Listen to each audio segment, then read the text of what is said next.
A date which will live in infamy. Both of those projects, initiatives, got off the ground because of the Guerrero. For the 11 Olympic team members slain in West Germany, the Olympic Games... Zugerecht waren Brüder in Amerika. So tausend Schabbos at the Skizzar. Out of the 24 who were killed were Americans who had come to learn in Hebron. I say 1 million Jewish children who were made to be cut loose.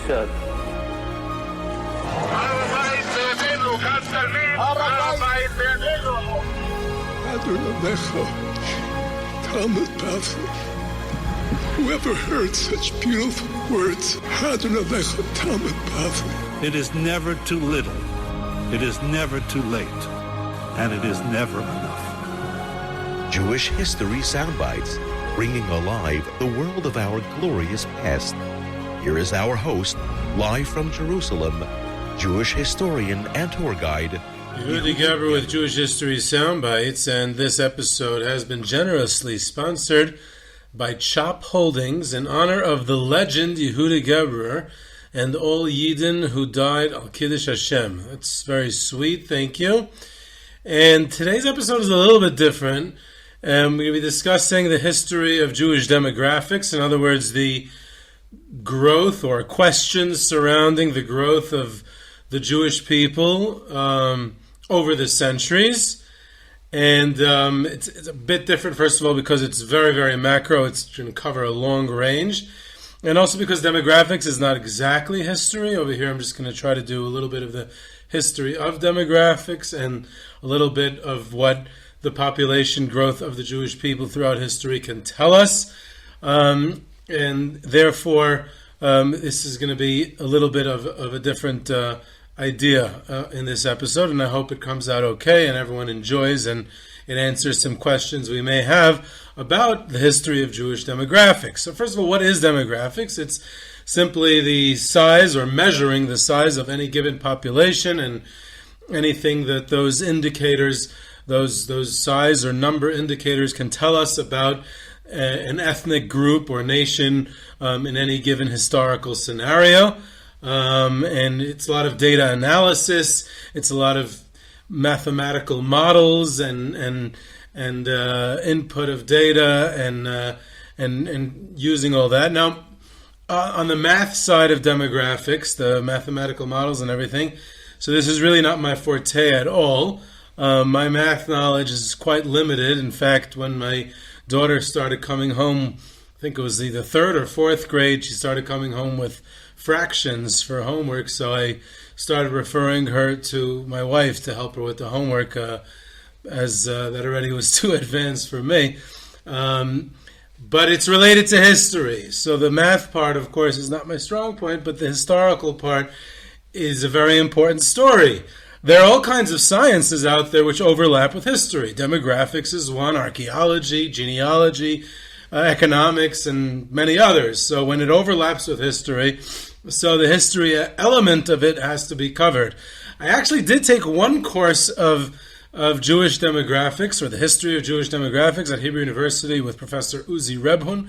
It was quite interesting, and he's a fantastic demographer, and I learned a lot from him. So I have a drop of experience in it, but one of the greatest researchers of Jewish demographics today is Professor Sergio Della Pergola. I hope I pronounced that correctly. He's an Italian Jew, but he's Israeli now. He's a professor of demographics at the Hebrew University in Yerushalayim, and he has made significant contributions to the topic and deepening our understanding with his research and many publications covering various angles of Jewish demographics and its history. So much of what I will be discussing today is based on the research of Professor Sergio Della Pergola.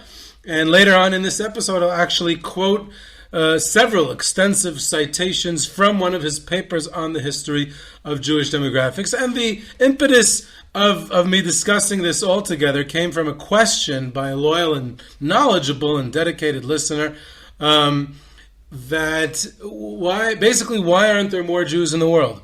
Why are there only 14, 15? It's a question how many Jews in the world there are today. And of course, that's a contemporary question and a very contentious debate around the question because it really belies the other question of who is a Jew. So I'm not going to get into that at all. But whatever the number is that there are of Jews today, let's say it hovers around 14, 15 million, give or take a couple of million. But the question is, why aren't there so many more? And he elaborated on the question by saying the Torah tells us that there were 600,000 adult male Jews who left Mitzrayim and the Yetzias Mitzrayim during the Exodus from Egypt, and which was the founding of the nation, the birth of the nation.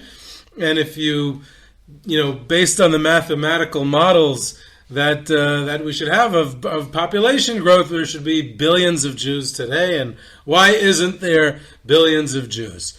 That was the question, and we want to explore what happened through history that there aren't more Jews. Now, what's interesting is that this fellow was very creative, and he told me that he asked an AI model, an artificial intelligence, I don't know, one of these new programs. He asked them the question, and it responded with all these mathematical models that said it should be billions of Jews, whatever it was, and it basically demonstrated an extreme lack of knowledge of even the basics of world history, the basics of Jewish history, and even of how demographics works in general, and I was a bit unimpressed. That's not to say that AI is not a useful tool, but in regards to this question, I was very unimpressed by how the AI responded to the prompt of why aren't there more Jews in the world. So I hope I do a better job than the AI did. So we're sitting at the crossroads of numbers crunching, like I said, and history. And therefore, on the mathematical side of things, I want to ask a different question. Why are the mathematical models wrong? Why is it wrong to assume that there should be billions of Jews based on the original numbers of the ones who left Egypt so many years ago? So there's several things to take into consideration. One set of factors is relevant to the growth in the general population, nothing to do with Jewish history. And that has to do with fluctuations in the natural growth rate. This has to do also with advances in medicine and technology, or the opposite, lack of hygiene, spread of disease. It has to do with wars, it has to do with migration, it has to do with plagues, all kinds of things like that. For instance, the Black Death in the 14th century, approximately between a third and half of Europe died. So let's talk about the European general population for a second, nothing to do with Jews. That's a major factor because it's not just that between a third and half of Europe died during the 2 years or 3 years, whatever it was, of the Black Death in the mid-14th century. But that means that the birth capability, the growth potential of Europe is completely stunted for the next few centuries because you're lacking all that, so all that exponential growth that could have been completely disappeared. And it takes literally centuries to recover from something like that. That's just one, outstanding example because it's such a large story there. The other set of factors are relevant specifically to the Jewish population, and that has to do with migration, which the Jews migrated much more frequently than the general population, and that has to do obviously with also expulsions, pogroms, laws that set limitations on marriage and children, limitations on which professions they can engage in, which obviously has to do with the relation between economics and population growth. There's limitation on their places of residence, where they were allowed to live, which caused problems with hygiene or problems with population growth in general. Then, of course, in more recent history, you have things like the Holocaust and assimilation. Now, I want to elaborate on the importance of two of those factors in regards to population growth or lack thereof in Jewish history. I want to elaborate on expulsions, on how that affects the birth rate, and population growth, and also assimilation. First of all, we tend to minimize how an expulsion would affect a birth rate and population growth. But expulsions are a complete disruption of Jewish life, of any population's life. We're talking specifically here about the history of Jewish demographics, because of the way it uproots the families, that gives lack of homes. Marriages are pushed off. People don't find people to marry, partners to marry for quite some time. It's harder to have children while they're on the road until they settle down. And since expulsions happen with such frequency, I would say that expulsions have a much, much bigger impact on a negative impact on Jewish population growth through history than a pogrom, because expulsions occurred more often and would have a much bigger impact. Even more so is assimilation. Why? Here's another misconception about Jewish history, is that we assume that assimilation is a product of the modern era, and we don't recognize ancient assimilations. And there were many, many, many in many different countries, sometimes on the fringes of the Jewish world. And I'm talking about in the Middle Ages and even in antiquity, the ancient world, and perhaps I'll get into from the time of the second Beis HaMikdash and even earlier and on. There were many Jewish communities which either the majority or entirely disappeared. And we can only assume that they disappeared because of assimilation, that they simply integrated and eventually intermarried into the surrounding societies. We know that happened to Jews in many countries in the Middle East, in the Arabian Peninsula, and Iran, and other parts of the in Asia in the Middle Ages or earlier. We know that assimilation happened all the time, and it's just because communities weren't strong enough, or the surrounding societies were very strong. Sometimes it was forced assimilation. In other words, forced conversion, forced assimilation that took place. And I'm not talking about the famous ones of the modern era, of the 18th and 19th centuries in Western Europe and later on in Eastern Europe, or the United States of the 20th century. That's the modern era. I'm talking about a long time ago, which we don't talk about as much and is not so well known. And entire communities disappeared over history.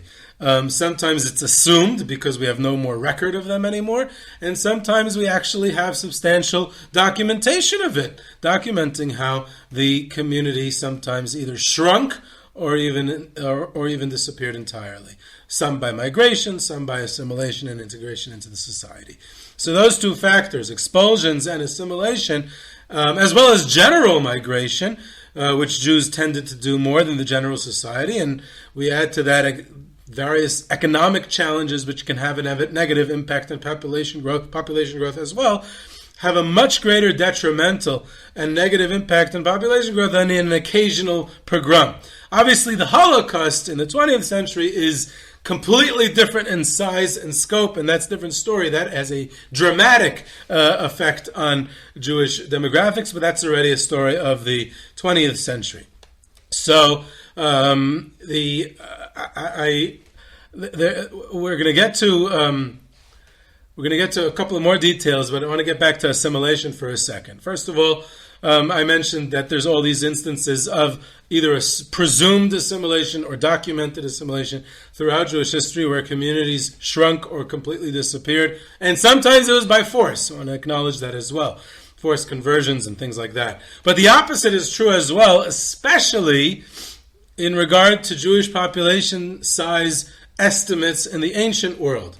When the Beis HaMikdash was around and there was Jewish sovereignty in the land of Israel, so there were all kinds of nations and tribes which were conquered by Jewish kings throughout that period of history, and were often included in Jewish population estimates in the ancient world because they were part of this Jewish kingdom, this King David, King Solomon type of kingdom, or in the second Beis HaMikdash in this Hasmonean kingdom. So hence there's this big fluctuation because it's debatable whether those were truly Jews or they were just inside the Jewish kingdom and subsumed into that society.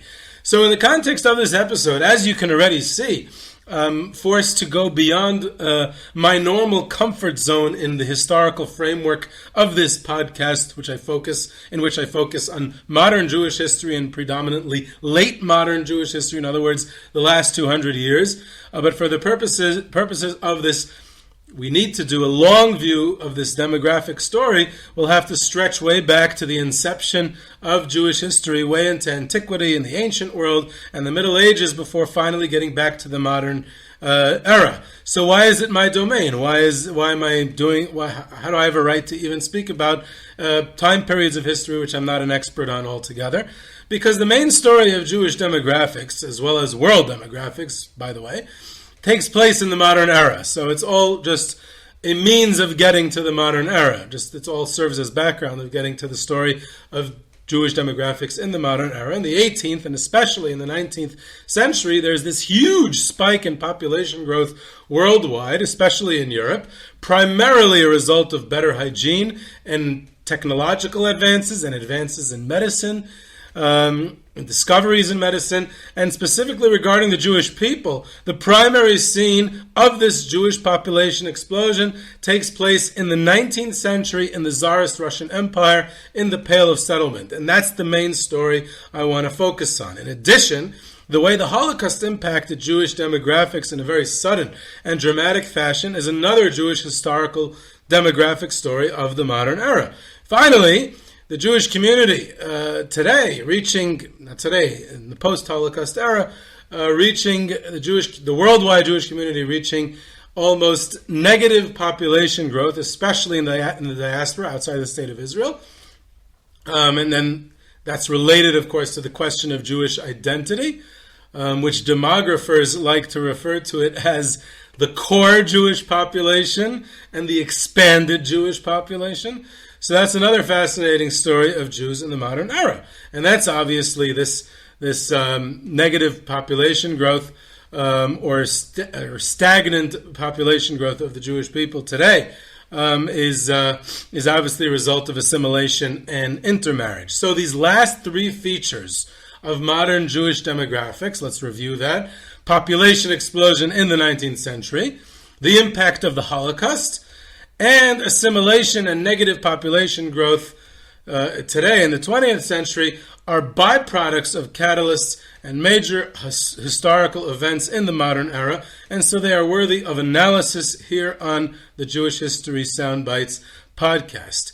So why was there this major growth in the modern era? And the reasons for this growth were, you have to see again, how did it come to be that it was in Eastern Europe? And why, in the 19th century, did the Jewish population of Eastern Europe literally explode demographically? There's a lot of reasons. Primarily, advances in medical technology in Europe. And the main Jewish population, the largest Jewish population in Europe at the outset of this time period was in Eastern Europe.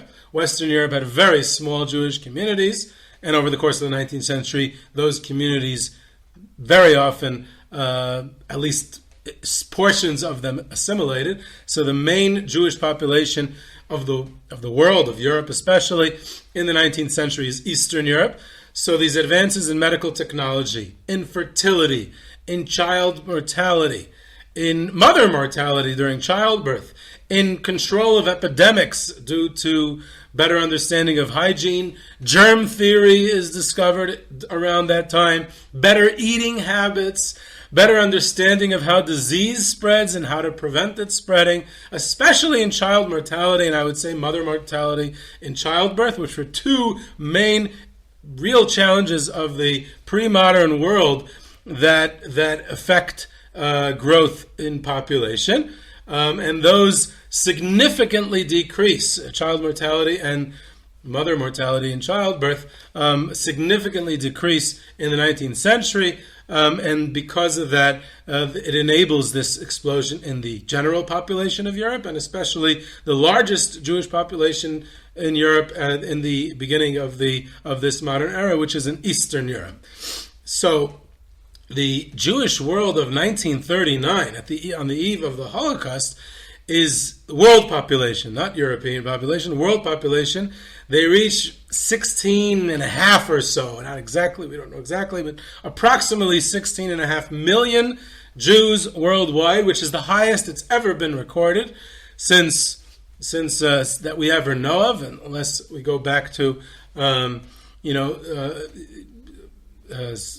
Chazal descriptions, which we're not sure how to interpret them exactly. But almost all of this population either lives in Eastern Europe or had recently emigrated from Eastern Europe, which is fascinating. And let's go through some of those numbers. There's 3.3 million Jews in Poland in 1939, another 3 million in the Soviet Union, a few 100,000 in the Baltic states, Lithuania, Latvia, Estonia.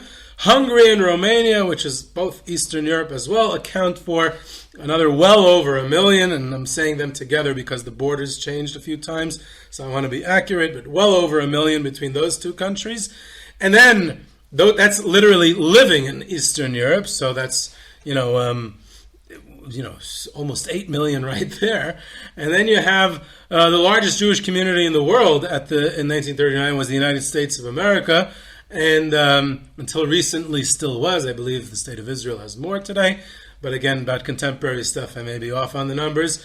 But in 1939, it was by far the largest Jewish community in the world. Over 4 million Jews lived in America. Almost entirely were either immigrants or recent descendants of immigrants. Descendants of recent immigrants from Eastern Europe. Almost entirely. There were some descendants of German Jews from the 19th century, and of course some from Sephardic Jews from previous centuries, but almost entirely came from Eastern Europe. So that would bring the number up to nearly 12 million. Much of Western European Jewry was also recent Jewish immigration from Eastern Europe, including in Germany, France, Belgium, England. Most of the Jews in Argentina, South Africa, in Palestine itself, and other countries were also recent immigrants of Jews from Eastern Europe. So you're talking about the 16.5 million Jews was the highest ever recorded number of Jews in Jewish history in 1939, and almost all of them come from Eastern Europe. In fact, the entire Sephardic, Sephardic is an accurate term, or Jews of the Muslim world, in 1939 it counted for a bit over 1 million Jews of the world Jewish population out of more than 16 million. So now we come to the Holocaust, and there's 6 million murdered in the Holocaust. So that brings down the worldwide Jewish population to approximately 11 million. Why not 10.5, you're asking?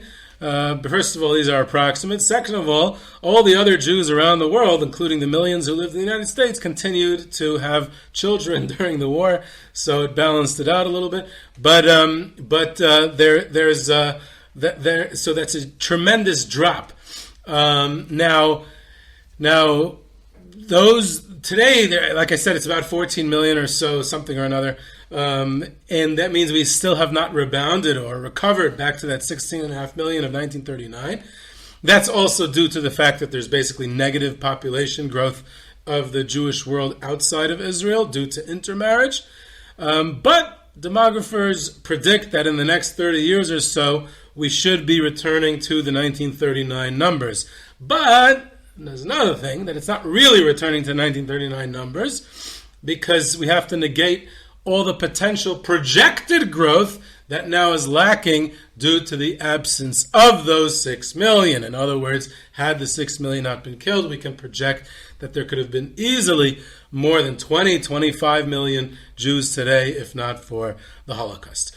So now, like I said, so there's a lot of changes in Jewish demographics after the war. There's also the Jews of the Muslim lands and their migration to the state of Israel, which changes the Jewish world significantly. And then the growth, population growth in the state of Israel, and the changes of the Jewish makeup of the U.S. Jewish community. And more recent trend in Jewish demographics is the rising Orthodox birth rates, and how, especially in the United States, and about how they're becoming a larger and larger percentage of the Jewish community. And that relates to the who is a Jew controversy and the law of return, because the law of return recognizes a lot more people as their right to immigrate to the state of Israel under the law of return than are actually Jews. So who is a Jew? And that's a question I'm not going to get into, both because it's political and because it's not the topic of today, perhaps at another time. Now, a lot of times people want to make a comparison to how come the Jews are not as numerous as the Chinese or the Indians in India. Because there's this assumption that since the Jews are this old nation that have existed for so long, then we should be as numerous as them. So if we go back to year 0 on the Gregorian calendar, obviously, CE of the Common Era, so the Jews in around that time are, around the time of the Churban Beis Hamikdash, second Beis Hamikdash, they had been at the peak of the Hasmonean era estimated over 4 million, but it probably includes all these nations and tribes that the Hasmonean kings conquered and annexed to their kingdom in Israel. So more likely is that what we see after the destruction of the second Beis Hamikdash, that Jews were 1.5 million, something like that. That's how many Jews there were in the world after the destruction of the second Beis Hamikdash. Well, at that time, there were about 35 million people living in India. And there was even more living in China. There was 40, 50, 60 million, we don't know exactly. So that's the answer, all right? If we follow the trend through history, in 1700, there were still only about 1.2 million Jews in the world, and I'm going to get back to that in a second. And at this point, there are about 140 million Indians living in India, and there's 130 million Chinese. And then, of course, in the 18th and 19th centuries, the big growth for everyone, for Chinese, for Indians, and for Jews. But it's all relative. So the exponential growth obviously is related to how they were at year 0, we'll say, at year 1 in the Common Era. So I think that it's an unfair comparison to compare to Indians or Chinese, and we'll just stick to what we are and be happy with that.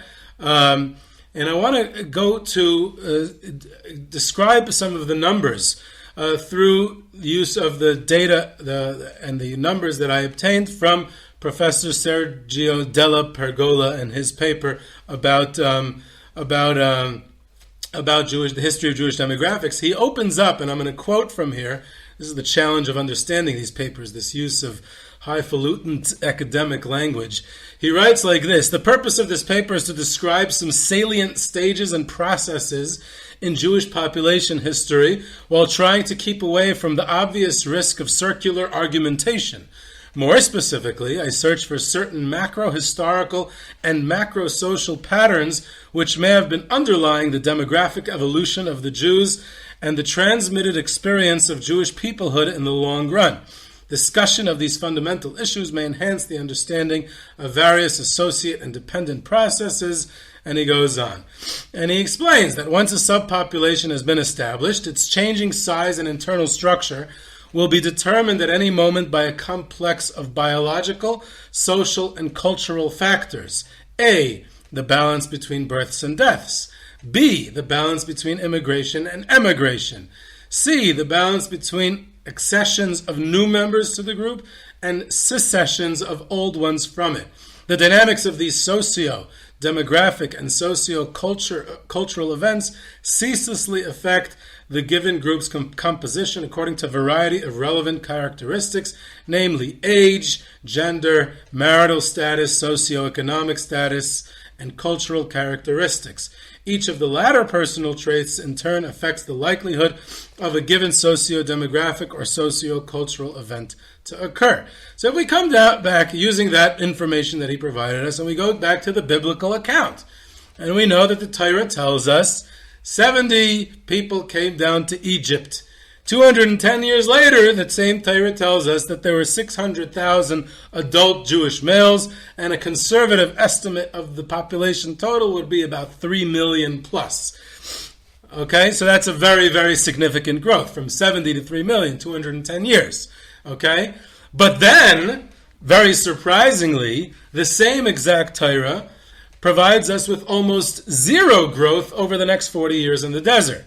right? It's just slightly over 600,000 adult males 40 years later when they leave the desert. 603,000, I don't know the exact number. So the Torah is providing us with incredible, accurate statistics and shows us that at times, such as when they lived in Egypt, there was huge population growth, whereas 40 years in the desert, there was basically zero population growth. So we see that even that the population growth fluctuates with time and a host of variables and circumstances and context. In fact, Professor Sergio Della Pergola points to 3 salient features of measuring historical Jewish population growth that he learns from the biblical narrative, which were to be somewhat constant measures of Jewish population growth in the ensuing millennia. And here I'm going to quote from him again. There are 3 relevant and fundamental principles that will affect all the ensuing demographic experience of the Jews. A, the unequal pace of growth over time of Jewish population as a whole. B, the differential growth of different sections of the Jewish population at any given point in time, affecting the compositional characteristics of the whole group.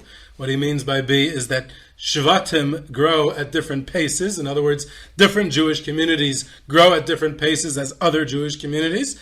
And C, international migration as a large-scale process affecting the location and characteristics of the Jews. And by that he means that the migration through the desert and the zero population growth. And that's going to happen throughout history. So if we would make a very synthetic generalization, there's this slow and steady development of total world population. There are 3 periods of major Jewish population growth, expansion. The first one is, the first 2 are in antiquity. David HaMelech, again, this is Tanakh. It tells us that there were between 2 and 2.5 million Jews, and again, it possibly includes non-Jews who are under Jewish rule, because it's about who is in the boundaries of the kingdom of Israel. That's one period. The second one is during the Hasmonean period, and there seems to be 4.5 million Jews during the preceding the destruction of the second Beis Hamikdash, and that also is presumably including many non-Jews around the Mediterranean basin who are under the Hasmonean kingdom's influence. But following the destruction of the Beis Hamikdash, there's a diminishing of the Jewish population down to 1 or 1.5 million Jews or less. And most of this decrease is presumably due to the loss of a distinct Jewish identity and assimilation of large masses of Jews into the surrounding cultures, Roman culture, later Christianity, later Islam, and the next 1,000 years from the destruction of the Beis Hamikdash till the Middle Ages, we can define as unstable stability, little major Jewish population change in the long run, accompanied by continuous and significant changes in the short run. High mortality due to general epidemics, wars, natural disasters, and more specifically focused expulsions to Jewish communities, mass murder, crusades, think about that, forced conversions of Jews, periodically wiped out Jewish population buildup that might have accumulated during more stable times. So most likely the Jewish population at the beginning of the 17th century is 1.1 million Jews, and that's equal, or maybe even a drop smaller than that at the end of the 12th century. So there's almost zero population growth for over 500 years. Now the third population peak is modern era, what I spoke about before, modernization, its influences on the population processes, declines in mortality and fertility, and that is all in Eastern Europe, like I said before. So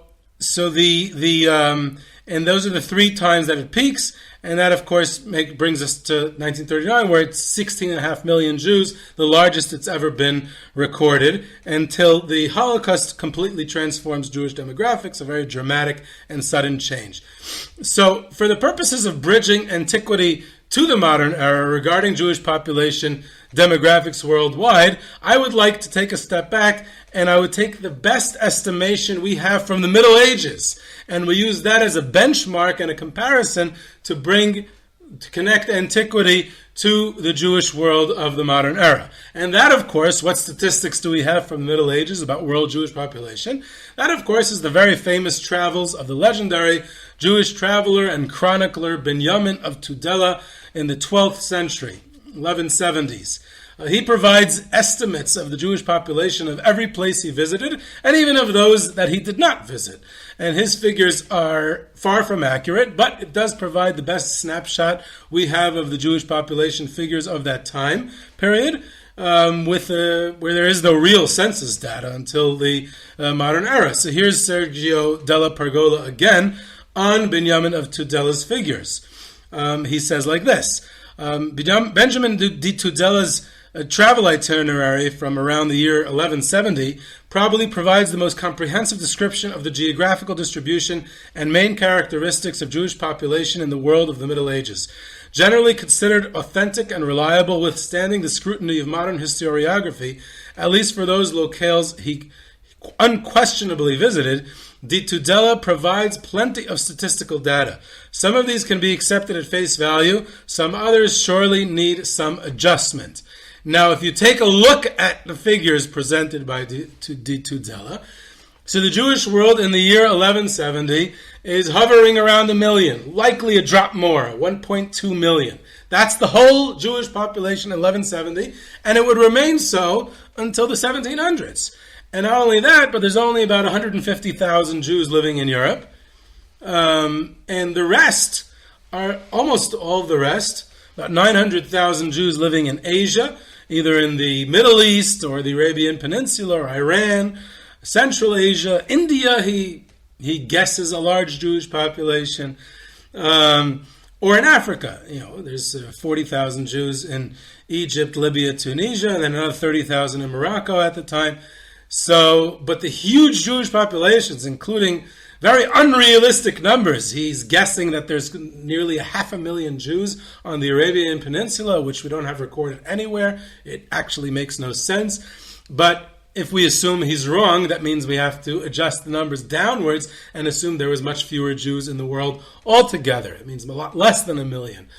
So those are some of the numbers that he brings. Now, after we make these adjustments, so it comes out to be about 1.2 million Jews in the year 1170, and about 80% of them, like I said, are in Asia. Some of Di Tudela's figures, like I said, the one that in the Arabian Peninsula, they do seem unreliable and they don't make that much sense. But the ones he say about Constantinople and Baghdad, they do seem very reliable, and he did visit most of those communities, and he generally was quite reliable. So that's a very interesting snapshot that we have of Jewish life in the Middle Ages. And then slowly over the next coming centuries, there's this shift from the Middle East, there's this shift from Asia. The Asian Jewish communities either completely disappear or they're very much shrunken, and the weight of Jewish history and Jewish demographics and Jewish population growth shifts to Europe. First to Western Europe, and then with all those expulsions from Western Europe at the end of the Middle Ages, over the course of the Middle Ages, then it shifts to Eastern Europe. And there's this crucial point that from 1170 until early 1700s, a period of over 550 years, the world total Jewish population remains at around 1.2 million. In other words, stable and zero growth over a period of over 5 centuries. And then, of course, the 18th century, slow and steady growth, and then an exponential growth, population explosion in the 19th century. And that all takes place in Eastern Europe. So if we take a look at Eastern Europe's numbers for a second, there's 25,000 Jews living in Eastern Europe in 1300, 50,000 Jews living there in 1490, that's 2 years before the Spanish expulsion, 250,000 Jews living there after Tachvatat, after the Khmelnytsky massacres of Tachvatat, and 910,000 in 1764 at the time of the major census of Polish Jewry in the last years of the old Polish kingdom.